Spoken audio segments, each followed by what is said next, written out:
I hear this from my family members. We can't go high enough to see the curvature. Okay, here's Google Earth. I live in Austin, Texas, so just for my own sake, for reference, I'm going to do a line to kind of show what we should see. You can already see there's curvature, okay? But I'm going to make a point here. So here we are, Oklahoma City to Austin, Texas. It is about 358 miles away. Eye altitude right here, 20.78 miles. So that is where the camera is, essentially. That's where you're floating if you were in a balloon. 20.78 miles, it's 109,000 feet, 718, okay? 109,000. You see the curvature right there. 109,000 feet. We'll put a line in here. Here is 120,000 feet. It's flat. It's not at all what we see from Google Earth.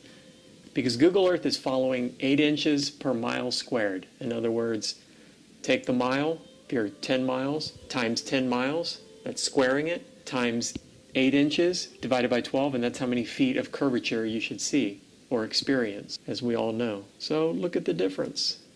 It's freaking flat. Look at this. It's flat. I drew a line. I dared to draw a line. Just toggle. Look at the difference. Do this for yourself. Come on. 110,000 feet.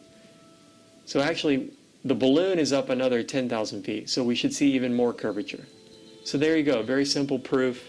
Let's do more of this in the flat earth community, because my brother's a freaking idiot. He won't face it. He won't talk about it. He thinks I listen to flat news. Flat news. He thinks I listen to fake news, so that's his comeback. No, not going to investigate anything. I listen to fake news. Yeah, right. People started posting on our social media, hey, check out this, flat earth this, flat earth that. And I refused to even click on one of those links. I would delete them, and I even banned people from posting that would put repetitive garbage like the earth is flat. Finally, a researcher that I trust said, hey, Dave, just watch this video. And I watched the video. Then I watched another one. Then I watched another one. And after watching a whole bunch, I said, okay, I'm going to go in and debunk this. And that's the greatest thing a ball believer can do, is go in and try to debunk the flat earth. Because if they do it with a rational mind and using the scientific method, they will come out on the other side knowing that we do not live on a spinning ball flying through space at ridiculous speeds in 4 different directions at once, where the stars reset every year to the exact same position.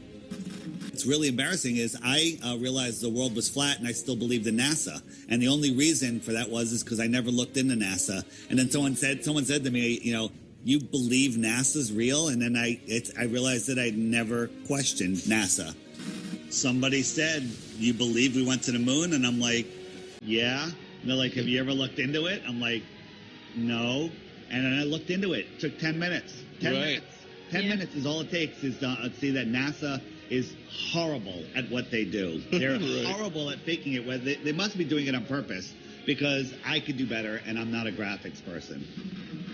The funny thing is, you know, the people that believe in NASA, the only reason they believe in NASA is because they haven't actually looked at anything NASA does. NASA is a CGI agency, period. That's it. With all that motion, parallax, you know, stars are supposedly scattered all over the place, and you know, a year later, the stars are in the exact same position they were a year before. That's impossible. That proves that the stars are fixed and rotating above us, and we are not moving. There's no other explanation. Wrap your head around it, and that's, you know, that's the way it is.